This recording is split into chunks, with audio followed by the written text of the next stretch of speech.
નમસ્કાર મિત્રો મિત્રો અત્યાર સુધી આપણે હોલિવૂડ બોલિવૂડમાં હોરર ફિલ્મો ખૂબ જોઈ છે અને આપણને ખૂબ સારી ગમી પણ છે. એવી જ રીતે મિત્રો ગુજરાતી ઇન્ડસ્ટ્રીમાં પણ ઘણી બધી ફિલ્મો જે છે હોરર બની રહી છે અને ખૂબ સારી વાત કહેવાય. જેમ કે મિત્રો કારખાનું જે ફિલ્મ છે એનું ટીઝર આવી ગયું છે, એ પણ હોરર ફિલ્મ આપણને લાગી રહી છે.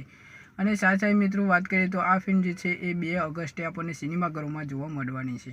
સાથે મિત્રો તમે ટીઝર જોયું કે નહીં યુટ્યુબમાં એ પણ કોમેન્ટ કરીને અવશ્ય જણાવજો. હવે મિત્રો વાત કરીએ તો જમકુડી ફિલ્મ પણ હોરર ફિલ્મ હતી અને એ ફિલ્મ પણ સિનેમાઘરોમાંથી હવે ઉતરી ગઈ છે. ને ફિલ્મ તમે જોઈ આવ્યા કે નહીં કોમેન્ટ કરીને અવશ્ય જણાવજો. મેં પણ જોઈ છે, મને ખૂબ જ ગમી મિત્રો, સારી ફિલ્મ છે. આવી જ રીતે હોરર ફિલ્મો ગુજરાતીમાં પણ બનતી રહે તો ખૂબ સારી વાત કહેવાય. અને બીજી ફિલ્મ પણ આવવાની છે ફાટીને, તો ફાટીને ફિલ્મ પણ નીતિન કનોડિયા આપણને જોવા મળવાના છે. અને સાથે મિત્રો આ ફિલ્મ પણ કોમેડી તો હશે જ, સાથે હોરર ફિલ્મ પણ આ ફિલ્મ કહેવાશે. અને એનું ટીઝર હજુ સુધી આવ્યું નથી, આવશે એટલે આપણે વાત કરીશું કે ફિલ્મ કેવી હશે. મિત્રો કારખાનું જે ફિલ્મ છે એનું ટીઝર તમે જરૂરથી જોજો અને જોયું હોય તો તમને કેવું લાગ્યું એ અવશ્ય જણાવજો. મળીએ નેક્સ્ટ વિડીયોમાં.